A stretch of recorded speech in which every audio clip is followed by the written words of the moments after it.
Magandang araw mga ka-hybrid, pati na rin dito sa Luzon, Visayas at Mindanao. At pati na rin po sa mga sumusuporta po sa aking channel sa mga ibang bansa, no mga ka-hybrid, Lakbay Farm Vlog, nagbabalik muli sa aking YouTube channel. At kung bago ka lang sa aking YouTube channel, huwag mo kalimutang mag-subscribe. Pa-hit na rin po ang notification bell para lagi po kayong updated sa mga bagong uploads at mga videos natin. So for today's vlog mga ka-hybrid ay nandito po ako ngayon dito sa aming area. Ay gusto ko lang po kayo i-sharean about sa paggamit din po ng Amo Plant Growth Enhancer no mga ka-hybrid. So kami po ay first time na nakagamit nito at marami na rin sa mga farmers natin na nakagamit na rin po ng Amo Plant Growth Enhancer no mga ka-hybrid. So konting tip na may share ko lang dito sa aming area o sa paggamit ng Amo Plant Growth Enhancer no mga ka-hybrid ay kami ay first time pa lang ito. Yung iba alam na, at gusto ko lang din na i-share din mga ka-hybrid yung mga dapat at hindi dapat na paggamit dito sa pag-i-spray ng Amo Plant Growth Enhancer no mga ka-hybrid. Pero bago yan mga ka-hybrid ay marami din nagtatanong sa akin kung nakailan po bang gamit kami rito sa aming area na amo no mga ka-hybrid. So ang instruction kasi dyan mga ka-hybrid sa isang hektarya ay 8 times mo ito i-sprayhan every 10 days ang interval. So ang sumuso total ay yung 800 pesos na isang sachet ay yung iba kasi ay isang applyan lang yon. Katulad nung sa amin isang hektarya, yung isang sachet ay worth of 800. Isang apply lang namin yon sa isang hektarya. Kasi gusto namin makatipid then kaya kami nag top dress pa rin dito no mga hybrid. So ang ginawa namin dun sa isang sachet na yun, kutsa-kutsara lang ang tinitimpla namin kada 16 liters na tank load dun sa pang-spray. Kaya yun, pinagkasya namin yung isang sachet na worth of 800 ng amo. Kaya hanggang 50 days lang yung pag-spray namin. So sinabi ko rito every 10 days, so hanggang 60 mag-spray kami.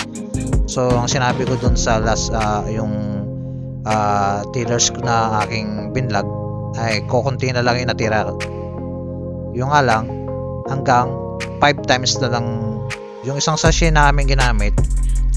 5 times lang namin na i-apply yun no mga ka-hybrid. So nangyari hanggang 60 days wala na. So yung aming katiwala na nag-i-spray hanggang 5 times lang siya nag-spray dito sa aming area no, isang hektarya mga ka-hybrid. Yung isang sachet ng Amo Plant Growth Enhancer mga ka-hybrid. Pero ang instruction talaga yan para masunod mo talaga yung protocol ng pag-i-spray ng Amo Plant Growth Enhancer ay talagang bibili ka ng 8 peraso na sachet na worth of 800 no mga ka-hybrid. So i-multiply mo yon, talagang yun 800 times mo sa 800 pesos times mo sa 8 peraso na sachet. So magkano yun no mga ka-hybrid? Talagang so may nag-comment dyan na nagtatanong siya kung bakit kung ilang beses ba kami nag-apply, kung yung 8 times ba na amo kada isang sachet in-apply namin. So ang ginawa, hindi namin ginawa yon. Ang ginawa namin dito ay yung isang sachet lang na Amo Plant Growth Enhancer kasi nga ay gusto namin masubukan yung epekto ng amo. So dahil nga nakita namin, dahil hindi namin nasunod yung protocol na 8 times, so nakita okay na siguro yan no. Makikita din naman sa inyong area, sa inyong palay dito sa aming tanim na SL19. Nakikita naman namin na okay naman yung isang sachet plus susundutan nyo ng mga fertilizer no mga ka-hybrid. Katulad nung nag-apply kami ng top dress na isang bag ng urea at 1 bag ng muriate of potash, yung 006 no mga ka-hybrid. So kahit pa paano ay maganda naman yung resulta dito sa aming tanim na SL19 ng mga ka-hybrid. Ayun, at At salamat din sa ating masugid na subscriber na si Marvic Mundo sa kanyang comment doon na tama naman na 800 pesos, no? So 800 times mo sa 8, so total ayun, bali 6,400 pesos kada ayun, yung 8 times mo na application dito sa amo, no? Dito sa isang hektarya, no, mga ka-hybrid. So ang ginamit namin ay isang sachet lang, mga ka-hybrid. So kami na lang yung nagtansya na para pagkasyahin yun yung isang sachet, dahil nga ay napakamahal nga naman ng kung bibili ka ng amo, no, yun yung kasi yung protocol ng mga ka-hybrid, isang 8 sachet good for 1 hectare. So ang ginawa namin ay 1 sachet lang. So first time namin gumamit doon, kaya napamahal kami, kaya nag-top dress pa rin kami rito. So nakita naman namin dito sa tanim namin na SL19 ay talagang okay naman yung isa. So ayan, so salamat pa rin sa comment natin na masugid natin sa subscriber na si Marvic Mundo. Shoutout sa iyo, no? At yun, sana nalinawan ka dito sa aking demo, no, sa aming pag-apply ng pag-spray ng amo, no. Isang sachet lang aming ginamit dito, tapos kami na nagtansya kutsa-kutsarita para lang makatipid sa gastos, mga inputs, outputs, no, mga ka-hybrid. So yan, okay, dako na tayo dun sa hindi dapat na pwedeng pag-spray dito sa ating palay, no, dun sa amo plant growth enhancer. So tama naman yung protocol na 8 times ka mag-spray, no, pero pagkadating ng katulad nitong sa amin ay day 60 ay day 56, day to 60 ay nagkaroon na siya ng flowering, no. So which is bawal na mag-spray ng amo plant growth enhancer. So nasaktuhan namin na day 50 lang, hanggang day 50 lang kami natapos na naubos yung aming amo, no, yung isang sachet, no, mga ka-hybrid.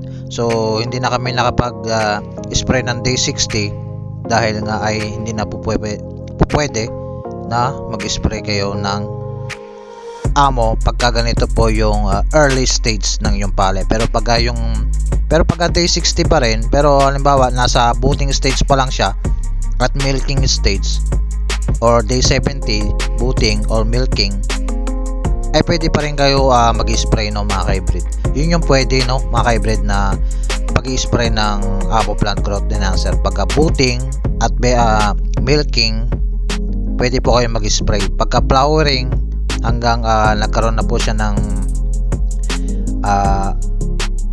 yuko na po yung patok ng uhay, hindi na po kayo pwede mag-spray dito ng amo plant growth enhancer.